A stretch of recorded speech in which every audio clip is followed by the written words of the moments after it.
Hadirin jamaah Jumat yang dimuliakan Allah Subhanahu wa taala.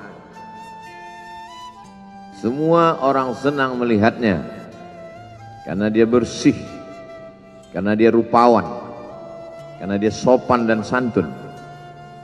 Karena ayahnya meninggal dan ibunya juga sudah lama meninggalkannya. Orang kasihan melihatnya. Maka karena kesenangan hati mereka, mereka sendiri yang memberikan gelar untuknya yang belum pernah mereka berikan kepada orang sebelum dia. Gelar itu bernama Al-Amin, orang yang layak menerima amanah. Amin diambil dari 3 huruf, alif, mim, nun.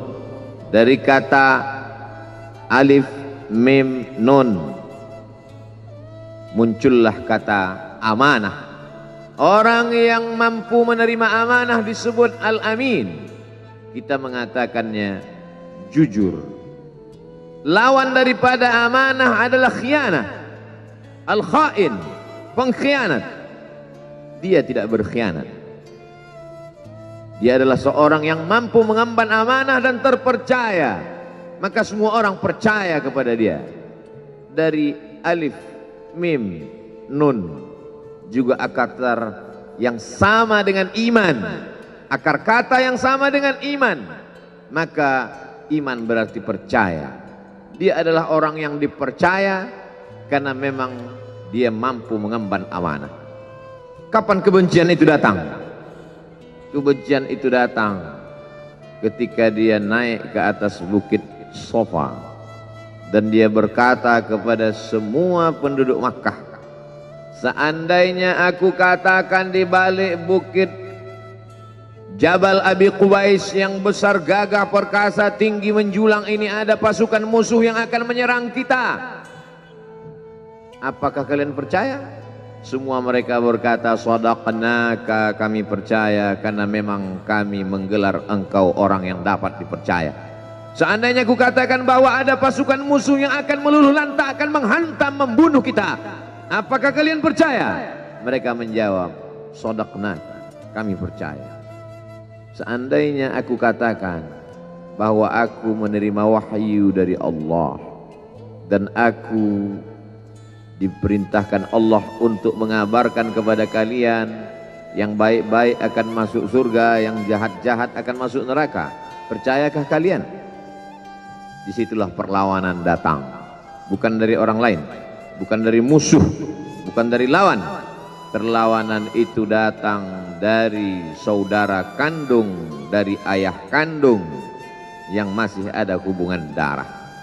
Tabban laka ya Muhammad alihadza jama'tana, celakalah engkau Muhammad, apakah hanya untuk ini saja kau kumpulkan kami hari ini? Allah membelanya, langsung Allah membelanya.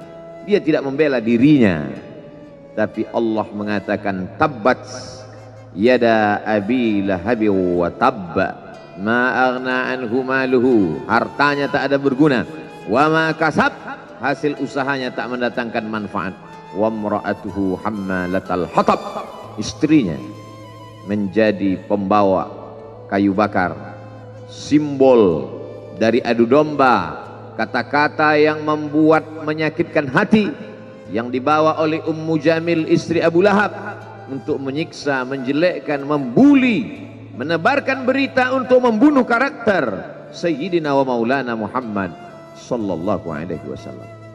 Ini bukti kalau hari ini ada anak muda yang rupawan, yang dermawan, yang disenangi lingkungannya, tidak ada orang yang tersinggung, biasa, karena Nabi Muhammad SAW juga pernah mengalami hal itu.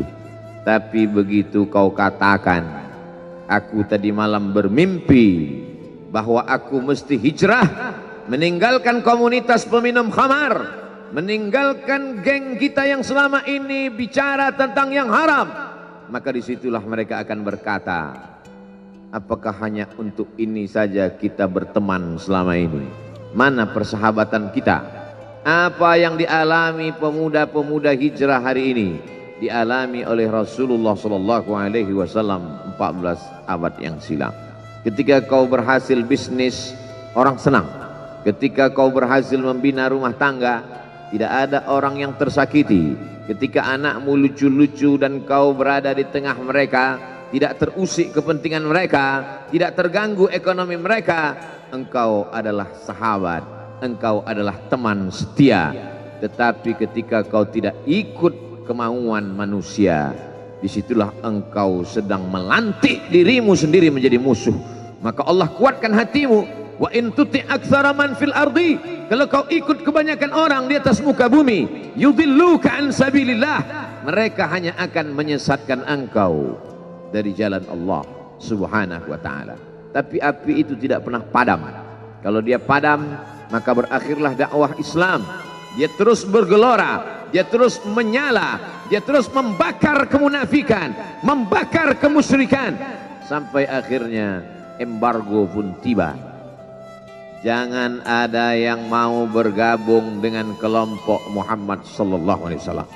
Jangan ada yang mau berkirim makanan. Jangan ada yang mau berdagang. Jangan ada yang mau menjalin transaksi. Mereka ingin membunuh secara perlahan-lahan. Jangan beli produknya. Jangan duduk bersamanya. Jangan berteman dengan dia. Kenapa kamu mau berfoto dengan dia? Kenapa kamu mau bergambar dengan dia? Kenapa kamu masih mau mendengar ceramah dia? Adakah orang yang mengalami hal itu hari ini? Adakah ketakutan-ketakutan dari hamba Allah yang mengatakan Allahu Akbar, Allah Maha Besar, tapi takut ditinggalkan kawan, cemas ditinggalkan sahabat? Maka itu pernah terjadi pada kelompok Sayyidina wa Maulana Muhammad sallallahu alaihi wasallam. Kalau pembunuhan karakter tidak berhasil, maka ada yang lebih dahsyat daripada itu. Mereka tawarkan dunia beserta isinya. Wallahi, demi Allah wahai paman, demi Allah wahai Abu Talib, law wada'u syamsa fi yamini wal qamara fi yasari, andai mereka letakkan matahari di tangan kananku, bulan di tangan kiriku, ala an atruka hadzal amr, supaya aku tinggalkan dakwah ini, aku tidak akan meninggalkannya. Bujuk rayu mulai tiba. Itu terjadi pada diri Nabi Muhammad sallallahu alaihi wasallam. Kalau kau tidak mempan dimusuhi, kalau kau tidak mempan dirangkul, kau akan dipukul. Kalau kau tidak mempan dipukul, kau akan dirangkul. Berbagai macam cara, dari mulai yang paling keras sampai yang paling lembut, dari mulai yang paling lembut sampai yang paling keras, sampai akhirnya tempat bergantung itu hilang, lenyap, musnah. Ada dua tempat bergantung, saudara kandung ayah Abu Talib. Mereka tidak mengusiknya karena dia keponakan Abu Talib. Abu Talib anak Abdul Muttalib, Abdul Muttalib anak Hashim, Hashim anak Abdi Manaf, Abdi Manaf anak Qusay, Qusaylah pendiri Darun Nadwah. Mereka keturunan darah mulia dari Adnan. Adnan menerima tetesan darah dari Ismail. Ismail anak kandung Ibrahim alaihissalam. Jangan ganggu dia, karena dia keponakan Abu Talib. Masih ada backing, tapi Allah ingin agar hati itu tidak bergantung kepada manusia. Dia buat Abu Talib meninggal dunia, masih ada lagi tempat bergantung. Dia yang dulu ketika kedinginan datang, dia yang menyelimuti. Yang dulu ketika ketakutan datang, dia yang menenangkan. Dia datang menemui Waraqah ibnu Naufal. Waraqah berkata, Namus, malaikat yang pernah datang kepada Ibrahim, yang pernah datang kepada Musa, yang pernah datang kepada Isa, sekarang dia datang kepada suamimu. Katakanlah, jangan takut, jangan cemas. Kalau nanti sampai masanya dia akan diusir dari kampung halamannya, aku orang pertama yang akan membelanya. Karena begitu yang kutemukan dalam kitab-kitab suci yang kubaca, kata Waraqah bin Naufal. Hari itu juga tempat bergantung itu patah. Khadijah menghadap Allah Subhanahu wa ta'ala. Tak lagi ada makhluk tempat bergantung, tak ada lagi ranting tempat berhinggap, tak ada lagi batang kayu tempat berpegang. Allah ingin agar engkau berserah hanya kepada Dia saja. Tidak ada makhluk. Bersandar kepada makhluk akan kecewa. bersandar pada kayu yang rindang akan tumbang, bersandar kepada benda akan binasa, bersandar kepada sahabat akan berubah menjadi musuh. Bersandarlah kepada dia, Hayyun Maha Hidup, la yamut, dia tak pernah mati. Bersandarlah kepada dia, Al-Aziz yang Maha Perkasa, Al-Jabbar yang Maha Berkuasa. Itu yang diinginkan Allah dari sosok Sayyidina wa Maulana Muhammad sallallahu alaihi wasallam. Dia pergi, sengaja dia pergi berjalan kaki, karena kalau dia pergi menunggang unta, mereka sudah mengintai, dia pasti lari, dia akan pergi ke tempat yang jauh. Sengaja dia pergi berjalan kaki. Lalu kemudian dia pun sampai ke suatu tempat. Dia berharap mereka adalah orang-orang yang lembut akan yang menerimanya, tapi dia tidak diterima dengan tala'al badru alaina. Dia tidak diterima sebagai ahlan wasahlan. Ahlan, keluarga, kau datang kami sambut sebagai keluarga. Sahlan, mudah, kau datang urusanmu mudah. Ahlan wasahlan. Tapi dia tidak dianggap sebagai keluarga, dia tidak dianggap sebagai sahlan, dia dianggap sebagai musuh. Dia dilempar dengan batu, dia dilempar dengan kayu, dia dilempar dengan tulang onta. Apa yang dia lakukan? Dia bersembunyi di balik bukit. Dia angkat kedua tangannya, ilaika ashku dha'fa quwwati, kepada engkau saja aku mengadukan kelemahanku, wa qillata hilati, ketidakberdayaanku, wa hawani bainan nas, aku hina di tengah mereka. Kalau dulu aku ada tempat bergantung, ada tempat bersandar, ada tempat mengadu, hari ini hanya engkau saja ya Allah. Datanglah malakul jibal, malaikat penjaga segala bukit di atas dunia. Kau tunjuk mana bukit yang paling besar ya Muhammad, akan kutimpakan kepada mereka. Hati yang luka biasanya akan marah, akan kecewa, tapi itu tidak terjadi pada Nabi Muhammad sallallahu alaihi wasallam. Apa yang dia katakan? Asallah an yukhrij min aslabihim man ya'budullaha wa la yusyrika bihi syai'a. Ya Allah, keluarkan dari tulang sulbi mereka, keluarkan anak cucu mereka yang akan menyembah engkau. Tidak ada satupun yang akan mempersekutukan engkau di atas muka bumi ini. Doanya dikabulkan, hatinya susah, pikirannya kacau, tapi lidahnya tidak berkata-kata kasar. Dia doakan agar anak cucu mereka menyembah Allah. 100% penduduk Taif hari ini bersyahadat asyhadu an la ilaha illallah wa asyhadu anna Muhammadan Rasulullah. Doa orang yang teraniaya, doa orang yang terzolimi. Dia berhenti di sebuah kebun.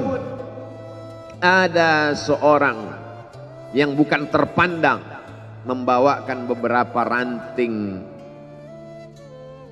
anggur sebagai pelipur lara, penghilang haus, pelepas daganya. Ketika anggur itu akan masuk ke mulutnya, dia berkata Bismillahirrahmanirrahim, atas nama Allah. Maka hamba sahaya miskin, susah, melarat, perantau yang tak punya apa-apa itu heran. Apa yang kau ucapkan? Bismillah. Kau sebut nama Allah ya. Tidak ada satupun orang di kampung ini kalau makan menyebut nama Allah. Siapa engkau? Aku Nabi yang diutus Allah Subhanahu wa ta'ala. Berarti engkau sama dengan orang yang dulu pernah berada di kampungku. Engkau dari mana? Aku dari Ninawi. Ninawi ya. Di sana ada saudaraku, kata Nabi Muhammad SAW. Di sana ada saudaraku, namanya Yunus bin Matta. Yunus bin Matta adalah saudaraku. Sama-sama hamba yang diutus Allah Subhanahu wa ta'ala. Dia juga diingkari oleh kaumnya. Dia masuk ke dalam lautan, ditelan seekor ikan dalam 3 kegelapan. Gelapnya tengah malam, gelapnya lautan, gelapnya perut ikan. Dia berserah kepada Allah. La ilaha illa anta subhanaka inni kuntu minal zalimin. Begitu cara Allah mengingatkan Nabi Muhammad SAW. Apa yang kau rasakan hari ini belum ada apa-apanya dengan apa yang pernah dirasakan oleh Yunus bin Matta. Mendengar itu langsung saja Addas bersimpuh sujud, mencium lutut Nabi Muhammad sallallahu alaihi wasallam. Dia tidak mulia, dia hamba sahaya, dia miskin, dia perantau, tapi dia sempat mencium tangan Nabi Muhammad sallallahu alaihi wasallam. Dia sempat menghilangkan dahaga dari leher Nabi Muhammad sallallahu alaihi wasallam. Pertemuan yang berkesan. Biarlah pertemuan itu sekali, tapi sampai ke lubuk hati. Untuk apa pertemuan yang berulang kali, tapi hanya sampai di tepi bibir, hanya basa-basi. Nabi sallallahu alaihi wasallam kembali, dia pulang. Di tengah perjalanan dia mendengar, "Qul," katakan, "Uhiya ilayya annahu istama'a nafarun minal jin." Ada sekelompok jin. Jin itu berkata, "Inna sami'na Qur'anan ajaba." Kami mendengarkan bacaan Al-Quran ajaba, menakjubkan, ajib. Biarlah manusia menolakmu. Biarlah manusia yang aku dan sombong itu tidak menerimamu. Tapi ada satu makhluk yang mau menerimamu. Inna, kami dari kalangan jin, sami'na, mendengar Qur'anan ajaba, bacaan Al-Quran yang mengagumkan, yahdi ila rusdi, yang membuat kami lurus berpikir benar. Betapa jin yang dikatakan makhluk jahat, tapi ketika dia mendengarkan bacaan Al-Quran tersentuh hatinya dan dia bersyahadat, anna minnal muslimun, kami ada yang muslim, wa minnal qasitun, kami ada yang kafir. Yang muslim taharrau rasyada, selalu mencari jalan kebenaran. Yang kafir kanu li jahannam hataba, mereka hanya akan menjadi santapan neraka jahanam. Dia kembali ke kota suci Makkah Al-Mukarramah seperti biasa, sampai akhirnya datanglah malaikat Jibril membelah dadanya, mensucikan hatinya sampai layak, lalu kemudian dia pun dibawa. Subhanalladzi asra bi'abdihi lailan, maha suci Allah yang memperjalankan hambanya pada suatu malam, minal masjidil haram ilal masjidil aqsa, dari masjidil haram ke Masjidil Aqsa, alladzi barakna haulah, kami berkahi sekelilingnya. Untuk apa? Linuriyahu min ayatina, kami ingin memperlihatkan kepadanya tanda-tanda kebesaran kami. Selama ini dia hanya didengar, azab kubur didengar, neraka jahanam didengar, malaikat didengar. Hari ini kami ingin memperlihatkan tanda-tanda itu kepada hamba kami. Jangan bersedih ketika kau didustakan. Jangan bersedih ketika kau dibunuh karaktermu. Jangan berduka cita ketika tidak ada manusia yang menerimamu. Karena sesungguhnya itu hanyalah cara Allah menguatkan hatimu. Karena dia ingin mengangkat derajatmu, menempatkan di tempat yang terpuji, memperlihatkanmu sesuatu yang tidak pernah dia perlihatkan kepada manusia yang lain. Dia buat hatimu hancur berkeping agar tidak lagi ada tempat makhluk dalam hatimu. Yang ada hanya Allah semata. Ma fi qalbi ghairullah. Pada saat itu mentalmu sudah kuat, layaklah engkau berada di tempat yang terpuji. Kalau ada orang menyakitimu, jangan berduka. Kalau ada tetangga, sahabat, kawan baik meninggalkanmu, jangan berduka lara. Karena sesungguhnya di balik itu semua, fa inna ma'al usri yusra, inna ma'al usri yusra. Idza daqat 'alaika dunya faqul ya Allah.